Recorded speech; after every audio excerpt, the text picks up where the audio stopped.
Hello, friends. How are you all doing tonight? Welcome to Leadership Impact Night. Whether this is your first time joining us or you've been a part of the journey from the very beginning, I want to say thank you for tuning in. I don't take lightly that you carved out this time to be here with us. I'm Pastor Benjamin Wilson, and whether you're watching this live as it's streaming or if you're catching this replay, I believe this session's topic, is going to meet people right where they are. For all of us, it's going to activate something powerful in our leadership. I want to ask you this question. Have you ever walked into a room and instantly felt like you didn't belong? Like at any given moment, someone was going to reach up, pull back the curtain, and expose you as a fraud. You've got the title, you've got the calling, you've got all of the skill. You are doing the work and you're doing it well. But deep down inside, you're still waiting for the moment when someone's going to look at you and say, "You're really not supposed to be here." Friends, that feeling, that fear, that constant inner battle, that's what people call imposter syndrome. And it's one of the most strategic tools the enemy uses to keep leaders from walking in their full authority. But tonight, we're going to take steps to break that. We're going to break out of imposter syndrome. Tonight, I'm going to show you how to silence that lie. That's what it is. Stand in your anointing and step boldly into your God-given authority. Tonight, we're going to take the mask off. Tonight, we're going to confront the fear. We're going to confront imposter syndrome. And we're going to walk in the authority that's already yours. Friends, this conversation tonight is not about jumping on a trendy topic. It's about exposing a spiritual battle that's been silently sabotaging leaders around the world for generations. Imposter syndrome has become a buzzword. I hear it all the time. You hear it in podcasts, you hear it in self-help books, leadership circles. No matter where you are, you hear it. But let's be clear, this isn't just something that is psychological. This is deeply spiritual. It's not something new, it's always been around. Imposter syndrome is the internalized belief that you're a fraud, despite the fruit, despite the evidence, the confirmation, or even the anointing on your life. It's that subtle voice that whispers, if they really knew who you were, you're only here because you got lucky. Or the voice that says you're not smart enough. You're not ready. You're not skilled enough. You don't have the talent. You start second guessing your qualifications. You start shrinking your confidence. And that's what imposter syndrome does. You begin living like a guest in your own assignment. You find yourself tiptoeing through the rooms that God told you to own. And here's what makes it even more dangerous: it doesn't always come during failure. Friends, imposter syndrome doesn't always come during failure. Sometimes it shows up right after a win. You get that promotion, there it is. After an open door happens, there it is. You get a compliment, and all of a sudden, imposter syndrome pops up. Right when you're stepping into something new or leveling up in your calling, imposter syndrome shows its face. That's when the enemy comes in and says, let's see how long this is going to, let's see how long you can fake this. Let's see how long it takes before they realize that you're not who you say you are. Let me tell you something. Imposter syndrome isn't evidence that you're unqualified. In fact, friends, it's often proof that you're standing at the threshold of purpose. You don't wrestle with imposter syndrome in places of comfort. It doesn't show up when you're stagnant. It doesn't show up when you're stuck. It doesn't show up when you're staying small. No, imposter syndrome shows up when you're advancing, when you're about to step into something greater than what you've ever seen or even thought you could possibly do. When you're no longer hiding, but you're finally being seen. That's when it shows up. It shows up when God starts opening doors that you stopped knocking on. That internal war, the internal war that you feel, it's because let me change that. It's not because you're out of place. It's because you're right where you're supposed to be. The closer you get to the place of impact, the louder the resistance will become. And the resistance doesn't always come from the outside. We've talked about this before. Sometimes the greatest resistance rises up from within. But don't let that shake you. Let it confirm that you're not backing into something random. No, you're stepping into something divine. Imposter syndrome shows up because you're crossing a line in the spirit. You're moving from survival into significance. You're going from being a voice in the crowd to being a voice for the crowd.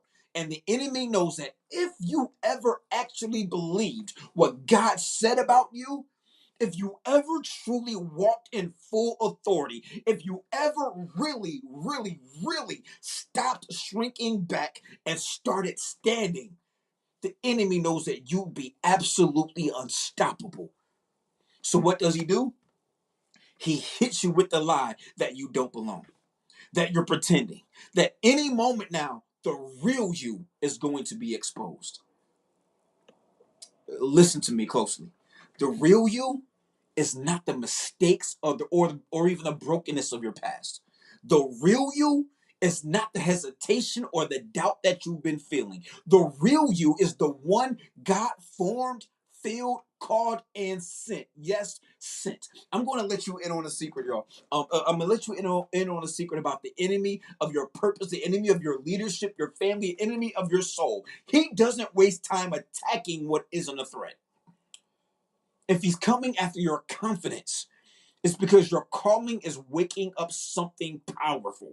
If he's targeting your identity, it's because your influence is about to shift atmospheres. If he's feeding you fear, believe me, it's because faith is about to take over the territory he thought that he had. If he's trying to silence your voice, is because what you carry has the power to set captives free. You think it's just insecurity, but no, it's spiritual intimidation. That intentional resistance you feel, that's the enemy trying to derail what God has already ordained. Friends, what if the thing you've been calling insecurity is actually evidence of a divine assignment? What if the battle within is just proof that heaven has already spoken and hell is trying everything that it can do to stop you from believing it?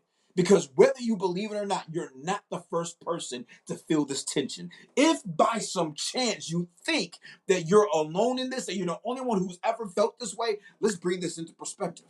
Moses had a direct conversation with God and at a burning bush, no less. And he still said, "Who am I?" Gideon was literally called mighty warrior by an angel of the Lord. And his response was, "How can I save Israel?"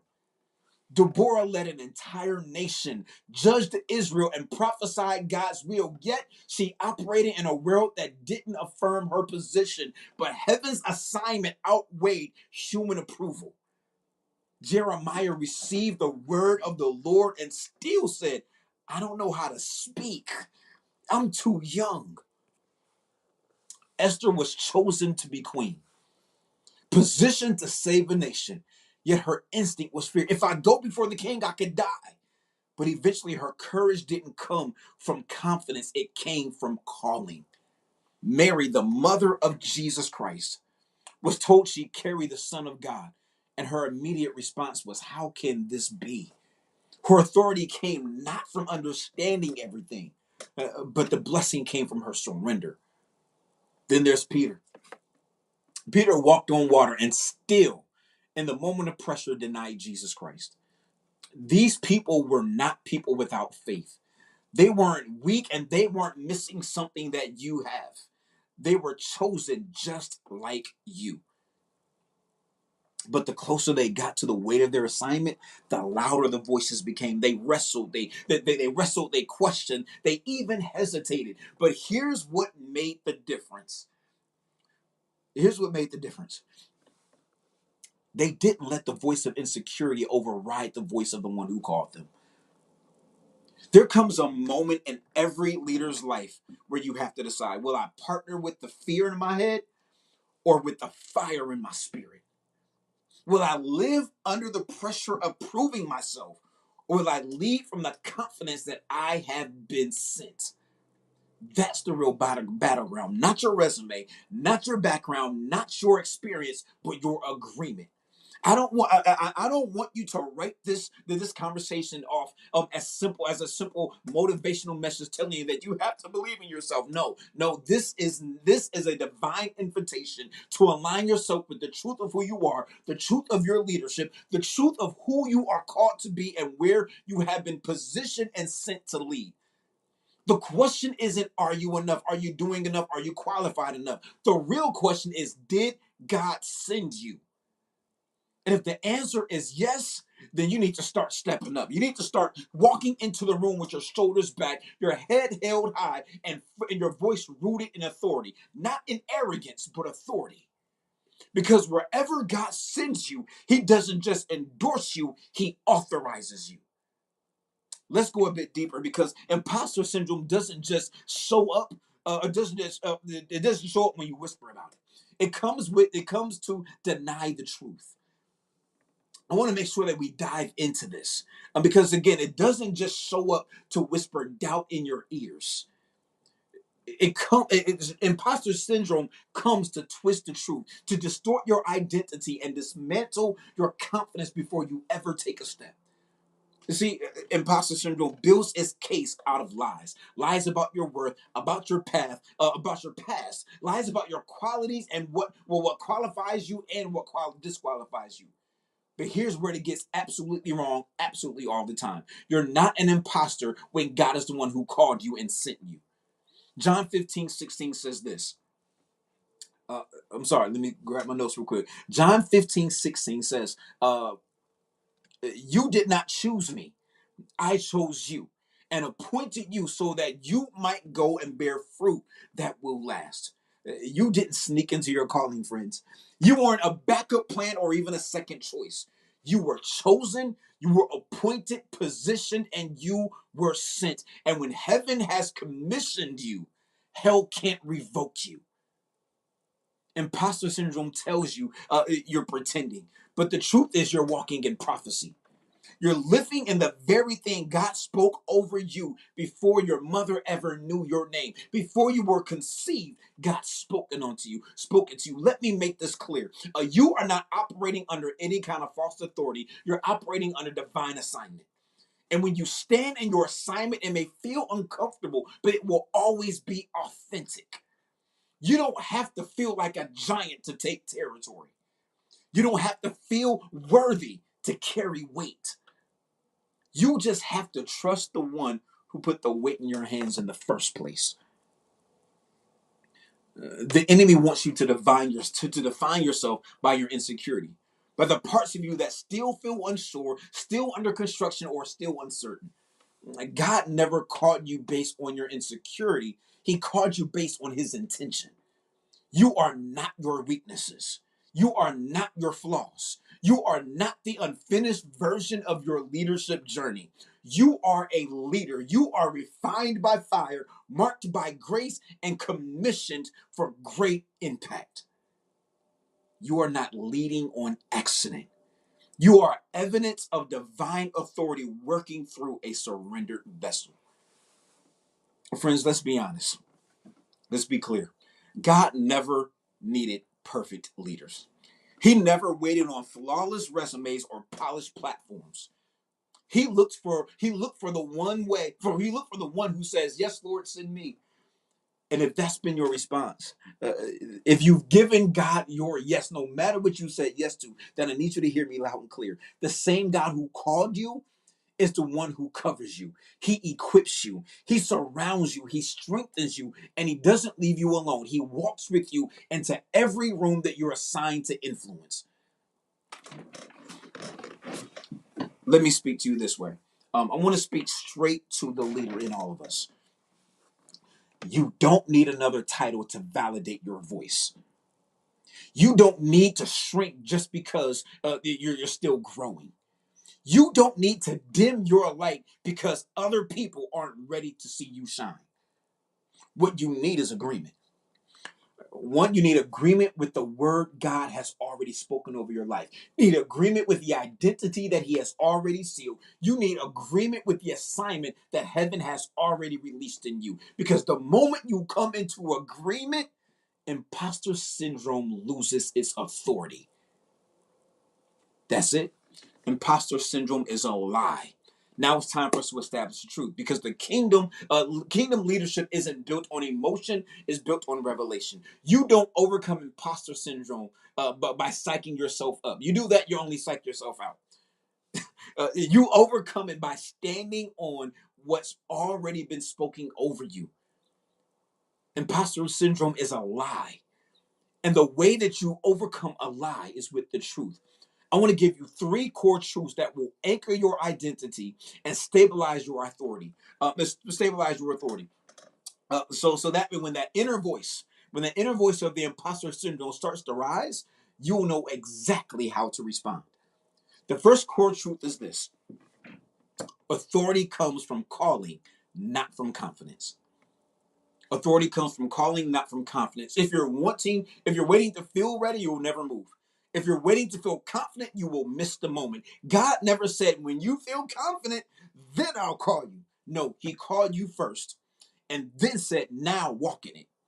David didn't feel confident in Saul's armor, but he was fully confident in the calling and the covenant of his God.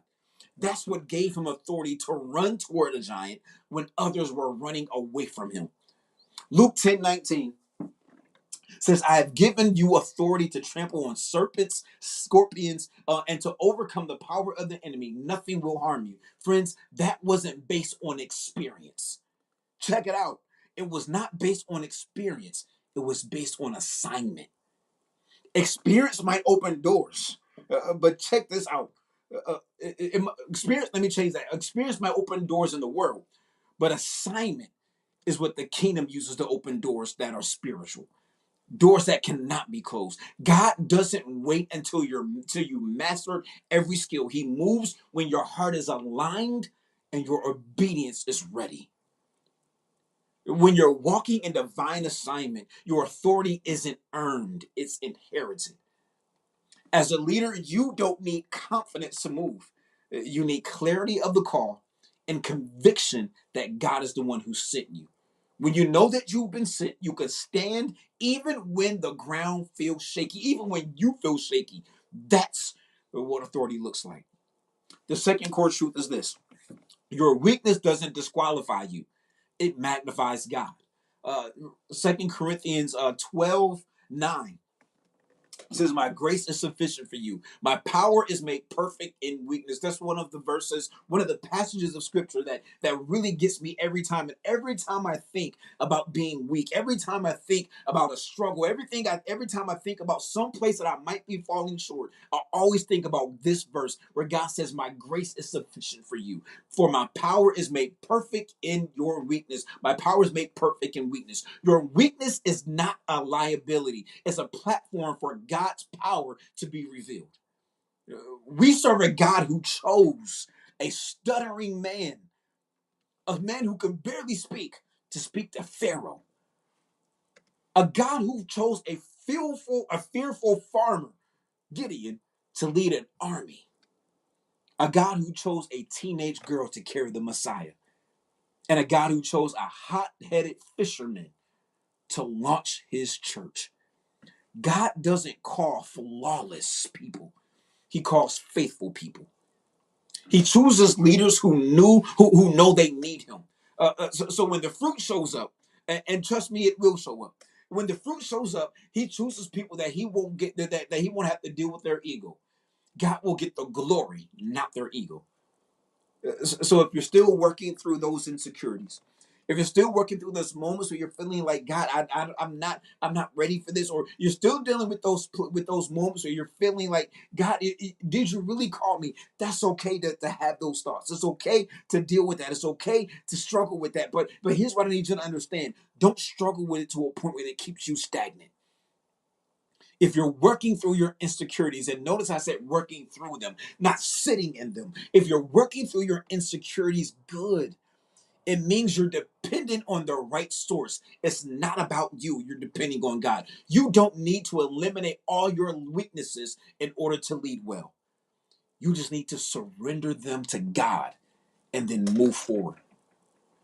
The third core, the third core truth is this: you've been given everything that you need to lead right now.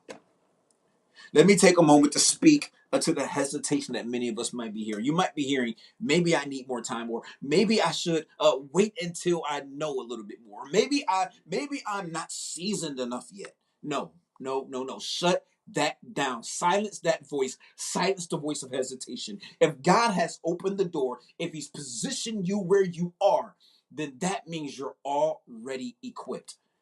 I love Second Peter verses 1, 3 through 4. I'm only going to look at 3 here though. His divine power has given us authority. Has given us everything we need. One of the verses say pertaining to life and godliness. The version I have here says everything we need for a godly life through our knowledge of Him who called us. Through the knowledge of Him who called us, it's knowing that He called you. That's how you know that He's giving you everything. Everything you need is already in you. I don't want you to think that I'm simply saying this because it's like, okay, it's one of those moments where it's like, hey, everything you need is within me. No, that's not what I'm saying. What I'm saying is, if you are in the place where God has called you, you stepped out in obedience, you're walking with the understanding that it's not you, but it's Him that is empowering you. Indeed, He has given you everything that you need in order to lead right where you are. And what you don't have yet, God is going to develop as you go. You cannot afford to wait to feel complete before you walk in obedience. In fact, obedience is the very thing that unlocks your development. God doesn't develop leaders in hiding. You might think that, you might hear that, but He doesn't develop leaders in hiding. He develops them in motion. He develops them as they are acting. I hear all the time about how leaders are developed in the cave. David wasn't hiding in the cave constantly.